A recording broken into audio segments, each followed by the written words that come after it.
The broken signal. Dr. Chen pressed his palm against the scanner and waited, his travel bag heavy on his shoulder, the deep cold of Meridian 7 still clinging to his jacket from the landing platform outside. The door hissed open and a figure stood silhouetted against the warm light of the research station interior. "You're late," the woman said, her voice carrying an accent he couldn't quite place, melodic but sharp around the edges. "The transport had to reroute around a solar storm," Dr. Chen replied, stepping inside as the door sealed behind him, 3 hours off schedule. She turned fully to face him and he found himself staring at smooth purple skin that seemed to catch the light in unexpected ways, her dark eyes studying him with obvious skepticism, her silver hair pulled back in a practical bun. "I am Aya," she said, not offering her hand, "lead researcher for the Meridian Deep Space Communication Array. I requested someone with expertise in quantum relay systems, not a generalist." Dr. Chen set his bag down carefully. "My credentials were in the file. I've worked on 14 different relay configurations across 9 systems." "On paper," Aya said, already turning to walk down the corridor, "come, I'll show you what we're dealing with. Every system diagnostic says everything is functioning perfectly, yet we're losing signal coherence every 47 minutes like clockwork." He followed her through the station's curved hallways, noting the clean lines and efficient design. Other researchers passed them, some human, some Viridian like Aya, all looking exhausted.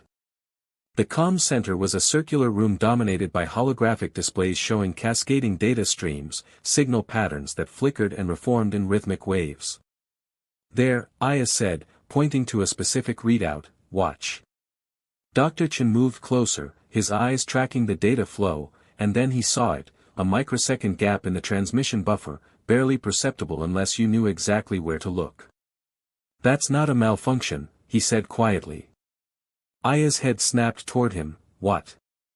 "Someone's creating those interruptions deliberately." Dr. Chen pulled out his portable scanner and connected it to the nearest terminal. "The timing is too precise, too consistent. This is sabotage." For a moment, Aya just stared at him, then she moved to his side, close enough that he could smell something like cinnamon and static. "Show me." He pulled up the underlying code structure, highlighting the anomalies. "See these micro-insertions? They're designed to look like quantum fluctuation noise, but the pattern repeats. Someone with access to your core systems is feeding in interference." Aya's jaw tightened. "That means someone on my team. Or someone who had access at some point," Dr. Chen said, "already running a trace protocol. How many people have clearance to these systems?" 12, she said, her voice harder now, 13 counting me. The trace came back with dozens of access logs, but one pattern stood out, late-night entries from a terminal in the security wing. "Who has access to Security Station 3? Dr. Chen asked. "That would be Cooper," Aya said slowly, "our head of station security." Dr. Chen saved the data to an encrypted file. "We need to be careful how we proceed. If he realizes we found this, he'll destroy the evidence," Aya finished, "or worse." Their eyes met and Dr. Chen saw something shift in her expression, a calculation being made. "I didn't believe you'd find anything," she admitted. "I thought this would be another waste of time, another expert who would shrug and blame equipment age or stellar radiation." "I don't shrug," he said. A ghost of a smile touched her lips before it disappeared. "Then perhaps you'll be useful after all, Dr. Chen." "Just Chen is fine." "Very well, Chen." Aya moved toward the door. "We have work to do, and we need to do it without alerting anyone that we've discovered the sabotage." He gathered his equipment. "Where do we start?" "With trust," she said, looking back at him, "something I don't give easily, especially to humans I've just met." "Good," Chen replied, "because I don't trust easily either. Keeps us both honest." Aya's smile returned briefly, genuine this time. "Come, I'll show you to your quarters. We'll begin a full system analysis tomorrow. Tonight, you rest. Tomorrow, we find out who's trying to destroy everything I've built." As they walked through the dimming corridors of the station, Chen couldn't shake the feeling that they'd just scratched the surface of something much larger, and far more dangerous, than simple sabotage. The hidden truth. 3 days had passed since Chen's arrival and the station felt different now, charged with unspoken tension. He and Aya had fallen into a rhythm of working late into the station's artificial night, cross-referencing access logs and system anomalies while the rest of the crew slept. "There," Aya said, her finger tracing a path across the holographic display, "another gap, but this one's different." Chen leaned in, their shoulders nearly touching. "It's longer, almost 3 seconds instead of microseconds." "Someone's getting bolder," she said, and he heard the worry beneath her professional tone. The station hummed quietly around them, the life support systems creating a gentle background rhythm. Aya had removed her lab coat hours ago and now wore just a simple dark tunic that made her purple skin seem to glow in the blue light of the displays. "Aya," Chen said carefully, "why would someone want to sabotage your research? What exactly are you working on here?" She was quiet for a long moment, her fingers still moving across the controls, then she stopped and turned to face him fully. "I haven't been entirely forthcoming," she admitted. "The communication array is important, yes, but it's not the primary research." Chen waited, giving her space to continue. "We're developing a method to stabilize long-range quantum entanglement," Aya said, her voice dropping lower. "If successful, it would allow instantaneous communication across any distance, no relay stations, no signal degradation, no delays." "That would change everything," Chen said, understanding dawning, "trade routes, military communications, colonization efforts."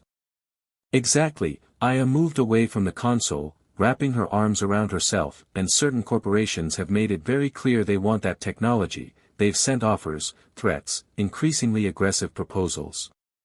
You refused them." "Of course I refused them." Her dark eyes flashed with anger. "This research belongs to the Viridian Science Council. It should benefit everyone, not just whoever can pay the highest price." Before Chen could respond, the lights flickered, once, twice, then died completely. The holographic displays winked out and emergency lighting kicked in, bathing everything in a dim red glow. "That's not a scheduled maintenance cycle," Aya said. Chen was already moving toward the door. "It refused to open, manual override isn't responding." "We're locked in." Aya's voice was steady but he could hear the edge in it. He pulled out his scanner. "Someone's triggered a localized power interruption, just this section." "How long?" "Could be minutes, could be hours," Chen said, trying several bypass codes. "None of them worked. They've locked us out remotely." Aya moved to the environmental controls. "At least life support is still functioning, we won't suffocate." "Comforting," Chen muttered, still working on the door mechanism. "This is a message," Aya said quietly. "They want us to know they're watching." Chen turned to look at her. In the red emergency lighting her features were cast in sharp relief, beautiful and alien and worried. "Tell me about the threats," he said. She sank down onto one of the chairs, her usual perfect posture finally breaking. "They started 6 months ago, anonymous messages at first, then an attempted break-in to my lab, then my research assistant quit suddenly, said someone had threatened his family back on Viridia Prime." "You should have reported this." "To who?" Aya's laugh was bitter. "The station administrator. Cooper's security team. I don't know who I can trust. That's why I requested an outside expert for the communications systems. I needed someone who wasn't already here, someone they wouldn't have gotten to." Chen moved closer, sitting on the edge of the console across from her. "You could have told me this from the beginning. Would you have come if you knew you were walking into corporate espionage and possible violence?" "Yes." The simple certainty in his voice made her look up, really look at him, and something shifted in the air between them. "Why?" she asked softly. "Because I'm tired of watching people get away with stealing other people's work," Chen said, "and because what you're trying to do matters." Aya stood and crossed the small space between them, stopping close enough that he could see the faint bioluminescent patterns in her skin that only showed in low light. "You're either very brave or very foolish," she said. "Probably both." Her hand came up, hesitated, then touched his cheek. Her skin was warm and there was a faint electric tingle where their skin met, a quirk of Viridian biology he'd read about but never experienced. "Thank you," she said, "for not running, for believing me." Chen's hand covered hers. "We'll figure this out, we'll find who's behind this and we'll stop them." The moment stretched between them, charged with possibility, and then the lights flickered back on and the door hissed open. They stepped apart quickly as Cooper appeared in the doorway, his expression neutral but his eyes sharp. "Power glitch," he said, "whole section went down, you two all right?" "We're fine," Aya said, her professional mask sliding back into place, "just lost some analysis data." Cooper's gaze moved between them. "Funny how these glitches keep happening near your lab, Doctor." "Hilarious," Aya replied coldly. After Cooper left, Chen pulled up his scanner data. He was lying, that wasn't a glitch. "I know," Aya said, and when she looked at him again, he saw determination burning in her dark eyes, "and tomorrow, we prove it." The betrayal. Chen woke to urgent knocking on his quarters door, the station's chronometer reading 0300 hours. He pulled on his jacket and opened the door to find Aya standing there, her silver hair loose around her shoulders, her face pale. "They broke into my lab," she said without preamble, "come." He followed her through the silent corridors, their footsteps echoing off the metal walls. When they reached her research lab, the door was hanging open, the security panel sparking intermittently.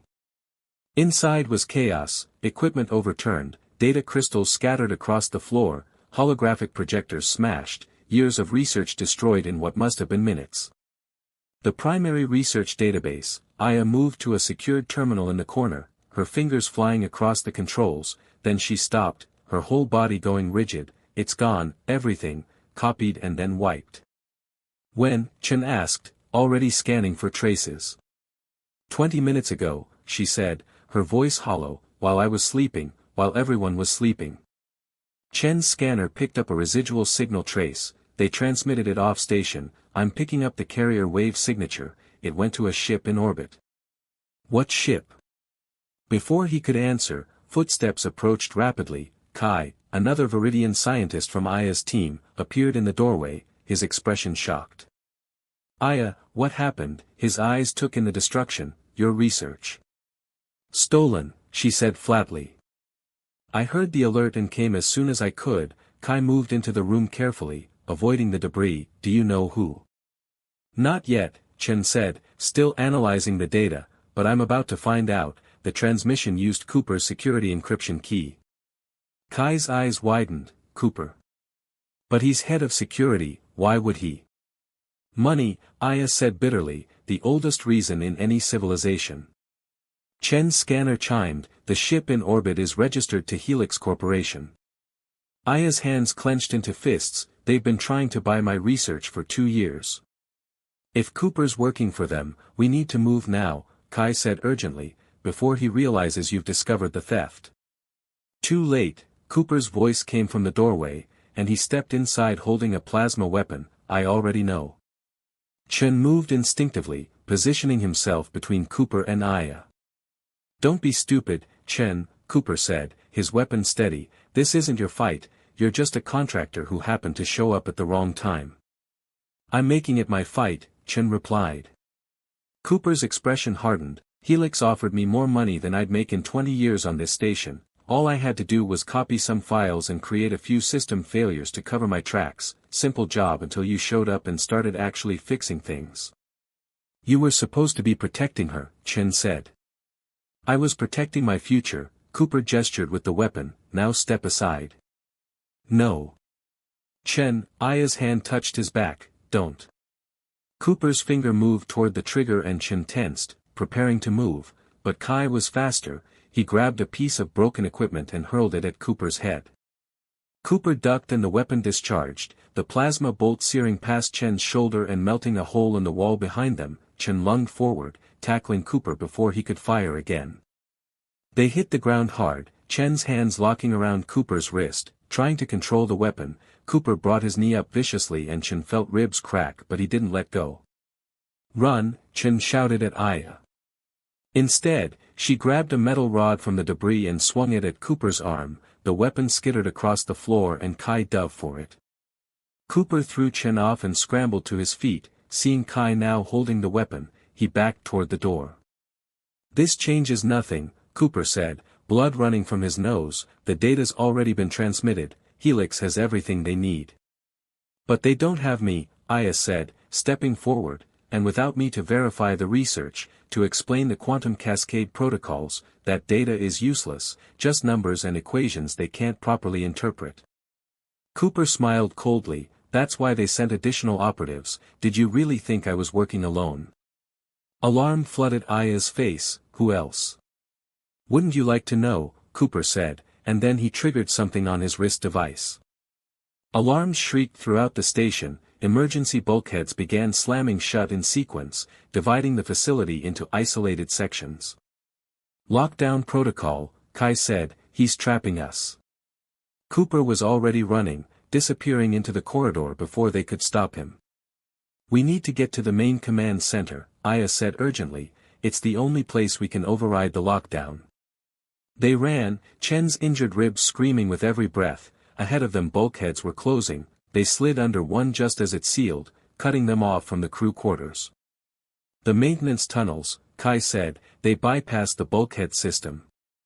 He led them through a service access panel and into a narrow passage that ran parallel to the main corridors. Pipes and conduits lined the walls, dripping condensation.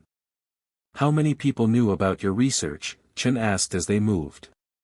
Just my core team, Aya said, Kai, myself, and 3 others. Sarah the station administrator has oversight access, and Cooper had security clearance to the lab exterior. Sarah, Chen stopped, the administrator. What about her? Kai asked. Chen pulled up his scanner data. Every time there was a system anomaly, every single time, Sarah's access codes were used somewhere in the station within minutes. Checking on the problems, Aya said slowly. Or coordinating them, Chen replied. Cooper said additional operatives, plural. What if Sarah's the one running this entire operation? Aya's face went pale. The command center, that's where she'll be. That's where we need to go anyway, Kai said grimly. They emerged from the maintenance tunnel into a corridor 2 levels above the command center. The station felt wrong now, too quiet, emergency lighting casting everything in amber. There, Aya pointed to a door marked authorized personnel only. Inside was a small observation room overlooking the command center below, and through the transparent floor panel they could see Sarah standing at the main console, Cooper beside her, and 3 other armed figures Chen didn't recognize. Helix mercenaries, Kai whispered. They watched as Sarah activated a communication channel, her voice filtering up through the observation room's audio system. The package is secure, she said to whoever was on the other end. We have the research data and the station is locked down. We'll have the scientist within the hour. And if she refuses to cooperate, a voice replied. Sarah smiled, then we'll find someone who will. Her research team knows enough to be useful. Chen felt Aya tense beside him, her hand gripping his arm. We need a plan, she whispered. I have one, Chen said, pulling out his scanner and connecting it to the observation room systems, but you're not going to like it. The choice.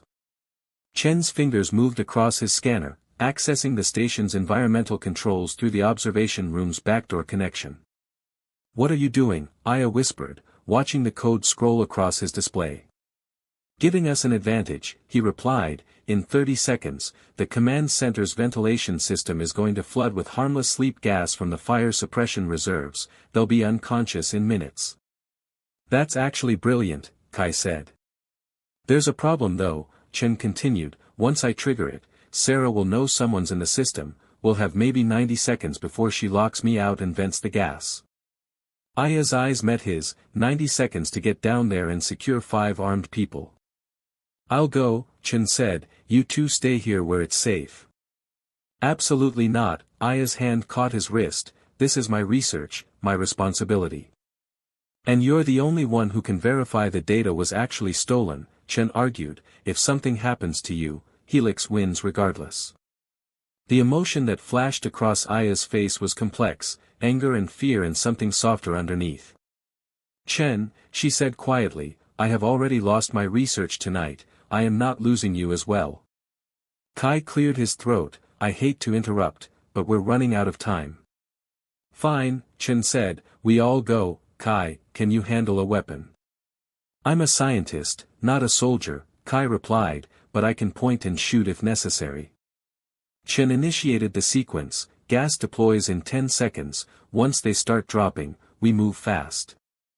They watched through the observation panel as white vapor began hissing from the ceiling vents. Sarah noticed immediately, her hand flying to the console. "Someone's in the system," she shouted. "Cooper, find them." But Cooper was already swaying. The mercenaries dropped one by one. Sarah lasted longest, her fingers scrambling across the controls before she collapsed across the console. Now, Chen kicked open the access door and they rushed down the stairs. The command center reeked of the suppressant chemical. Chen held his breath as he dragged the unconscious mercenaries away from their weapons. Kai secured Cooper while Aya moved to Sarah. "She's still breathing," Aya confirmed. "Good." Chen was already at the main console. "Kai, help me restrain them." "Aya, can you access the transmission logs?" She slid into the command chair, her fingers flying across the holographic interface. "I'm in," searching for the data burst Cooper sent. Minutes passed in tense silence. Chen and Kai bound the unconscious operatives with security restraints. Sarah began to stir and Chen increased the gas concentration slightly. "Found it," Aya said suddenly. "The transmission went to a helix ship called the Meridian Reach, but Chen, there's something else." "What?" The transmission wasn't complete. Her voice held cautious hope. "Cooper triggered it early, probably when we confronted him. Only about 60% of the research database actually made it through before the connection was severed." "Meaning they have incomplete data," Kai said. "Meaning it's worthless without the rest," Aya replied, "and without me to fill in the gaps." Chen leaned against the console, his injured ribs throbbing. "Then we have leverage." "We have more than that." Aya pulled up another display. "I can see the Meridian Reach's position. They're still in orbit, probably waiting for Sarah's signal that they have me." "So we give them what they're waiting for," Chen said slowly. "We send a signal saying you're being brought up." Kai frowned. "That sounds dangerous." "It is," Aya said, but she was looking at Chen with understanding. "But if we can lure them into docking with the station, we can trap them." "And contact the Viridian Science Council for support," Chen added, "with proof of corporate espionage and attempted kidnapping." Sarah groaned and her eyes flickered open, focusing slowly on Aya standing over her. "You should have taken the money when we offered it peacefully," Sarah said, her voice hoarse from the gas. "Helix doesn't give up." "Neither do I," Aya replied coldly. Chen activated the station's communication array. "Kai, wake Cooper, I need his security codes." What followed was a tense negotiation. Cooper, faced with overwhelming evidence and the reality of his situation, provided the codes in exchange for reduced charges. Chen composed a message using Sarah's credentials. "Meridian Reach, this is Station Administrator Vex, package is secured and ready for transport, requesting immediate docking for transfer." They waited, and then the response came. "Confirmed Station Vex, initiating docking sequence, ETA 20 minutes. 20 minutes, Aya said. "Chen, are you certain this will work?" He looked at her, at the worry in her dark eyes, at the way the command center lights caught the purple of her skin. "No," he admitted, "but it's the best chance we have." She moved closer, close enough that he could feel the electric tingle of her presence. "If this goes wrong." "It won't." "But if it does," she continued, reaching up to touch his face, her thumb brushing across his cheekbone, "I want you to know that bringing you here, trusting you, it was the right choice." "Aya." She kissed him then, brief and soft and charged with everything they hadn't said. When she pulled back her eyes were bright. "Now let's go catch some corporate thieves," she said. Kai was politely studying a wall panel. Chen caught his breath and nodded. "Let's." The reward.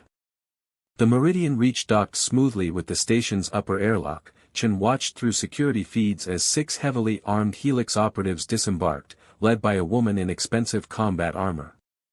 "That's Director Vance," Aya said, recognizing her from previous negotiations. "She's Helix's head of acquisition."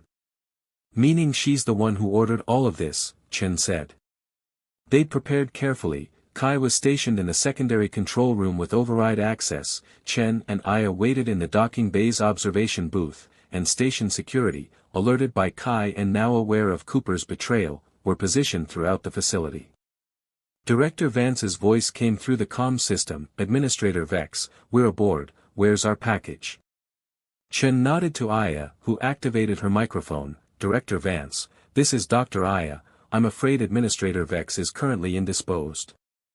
Silence, then, Dr. Aya, what an unexpected pleasure.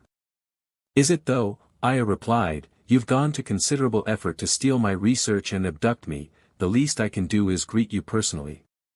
Vance's laugh was cold, you're either very brave or very foolish, Doctor. I've been told that recently. Aya glanced at Chen, I prefer to think of it as pragmatic. Then let's be pragmatic, Vance said, you know what we want, you know we have the resources to take it, cooperate and this ends peacefully. I have a counter-offer, Aya said, you and your operative surrender yourselves to station security, and I don't transmit the evidence of your corporate espionage to every major news network in colonized space.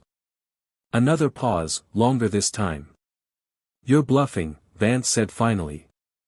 Am I? Aya activated a holographic display showing recorded footage of Cooper's confession, Sarah's communications with Helix, the attempted theft, everything.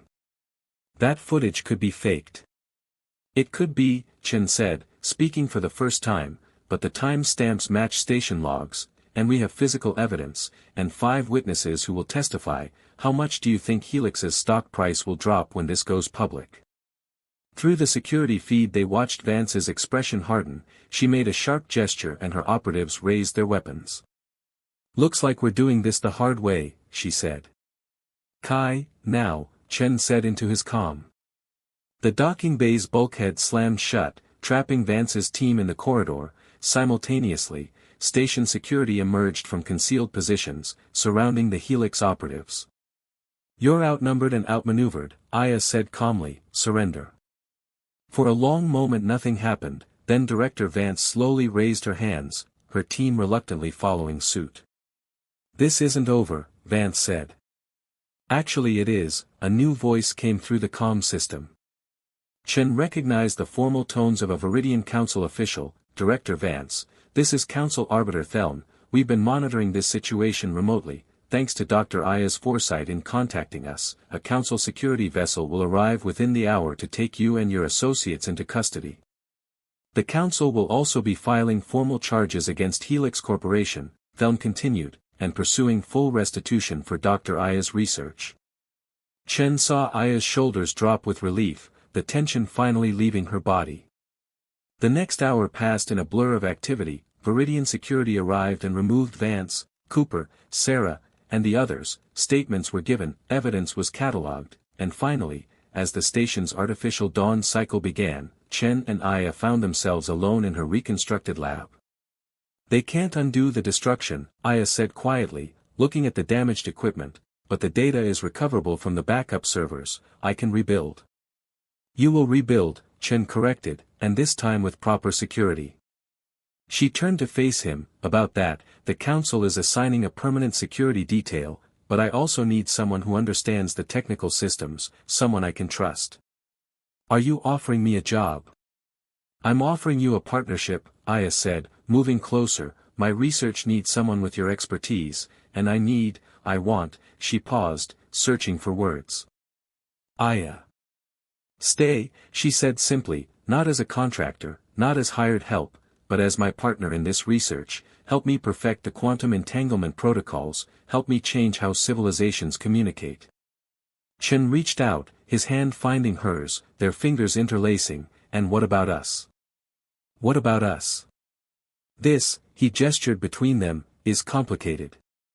I'm a quantum physicist, Aya said, a smile playing at her lips. I specialize in complicated. He pulled her closer. Your reward, the one you mentioned when we were hiding from Cooper. Ah yes, her arms slid around his neck. I did promise you a reward if we survived. And what exactly did you have in mind? Instead of answering, she kissed him, deeper this time, unhurried, her skin warm against his and carrying that electric tingle that made his nerves sing. When they finally broke apart, both slightly breathless, Aya rested her forehead against his. The reward, she murmured, is everything, my research, my trust, my future, if you want it. I want it, Chen said, all of it, for however long you'll have me. That might be quite a while, she warned. My people live considerably longer than humans. Then I'd better not waste any time. She laughed, the sound bright and genuine, so different from the guarded scientist he'd first met days ago. Chen, she said softly. Yes. Thank you, for believing in me, for protecting me, for not running when things became dangerous. Thank you for trusting me, he replied, for letting me in. Outside the lab windows, Meridian 7's twin suns were rising, painting the alien landscape in shades of amber and gold. The station hummed around them, systems restored, security enhanced, ready to continue the work that had almost been stolen. Come on, Aya said, taking his hand, we have a lot of research to reconstruct, and I want to show you the breakthrough I was working on before all this started. The one that's going to change everything. That's the one. They walked together into the lab's inner chamber where the quantum entanglement array waited, damaged but not destroyed, and as Aya began explaining her theories, her eyes bright with passion and possibility, Chen realized this was exactly where he was meant to be. The conspiracy was over, the threat was ended, but the real work was just beginning, and they would face it together, a human engineer and a Viridian scientist, partners in research and something deeper, building a future that neither of them could have imagined alone. Ready to change the universe? Aya asked, her hand still in his. Chen smiled, with you? Always. And in the quiet of the morning station, surrounded by the tools of discovery and the promise of tomorrow, they began again. The end.